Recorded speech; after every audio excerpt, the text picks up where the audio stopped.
السلام علیکم۔ اللہ تبارک و تعالی فرماتا ہے افلا یتدبرون القرآن ولو کان من عند غیر اللہ لوجدوا فیہ اختلافا کثیرا۔ محترم ناظرین، وجود باری تعالی پر عقلی اور نقلی بہت ساری دلائل ہیں۔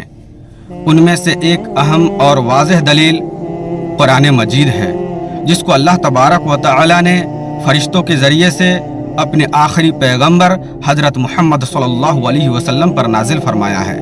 اللہ تبارک و تعالی فرماتا ہے وَإِن كُنتُمْ فِي رَيْبٍ مِّمَّا نَزَّلْنَا عَلَىٰ عَبْدِنَا فَأْتُوا بِسُورَةٍ مِّن مِّثْلِهِ۔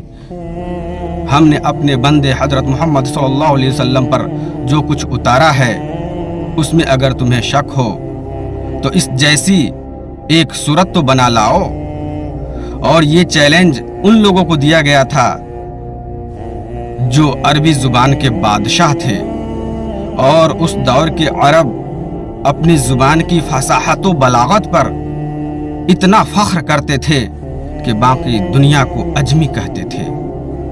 جب وہ لوگ اس چیلنج کو پورا نہیں کر پائے اور عاجز رہ گئے، تو بھلا آج کے دور میں کون ہے جو اس چیلنج کو پورا کر سکتا ہے؟ ہرگز کوئی نہیں کر سکتا ہے، قیامت تک نہیں کوئی کر پائے گا۔ اللہ تبارک و تعالی فرماتا ہے فَإِن لَّمْ تَفْعَلُوا وَلَن تَفْعَلُوا فَاتَّقُوا النَّارَ الَّتِي وَقُودُهَا النَّاسُ وَالْحِجَارَةُ أُعِدَّتْ لِلْكَافِرِينَ۔ جب آپ ایک چھوٹی سی سورت، ایک چھوٹی سی آیت قرآن جیسی نہیں بنا سکتے، تو اس کا صاف اور واضح مطلب ہے کہ یہ کلام کسی انسان کا کلام نہیں، بلکہ کائنات کے خالق کا ہے، اس رب کا ہے جس نے اس کائنات کو بنایا ہے۔ آپ اندازہ لگائیں کہ ایک چھوٹی سی گھڑی اپنے آپ نہیں بن سکتی، تو اتنی بڑی کائنات اپنے آپ کیسے بن سکتی ہے؟ اس کا مطلب ہے کہ کوئی ہے جو اس نظام کو چلا رہا ہے۔ اور قرآن مجید اپنی بے مثال فصاحت و بلاغت اور حقانیت کی بنا پر خود اپنے من جانب اللہ ہونے کی سب سے بڑی دلیل ہے۔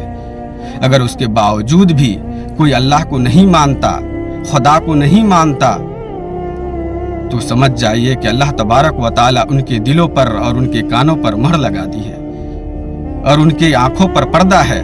اللہ تبارک و تعالی ایسے لوگوں کے بارے میں فرماتا ہے ختم اللہ علی قلوبہم وعلی سمعہم وعلی ابصارہم غشاوہ ولہم عذاب عظیم۔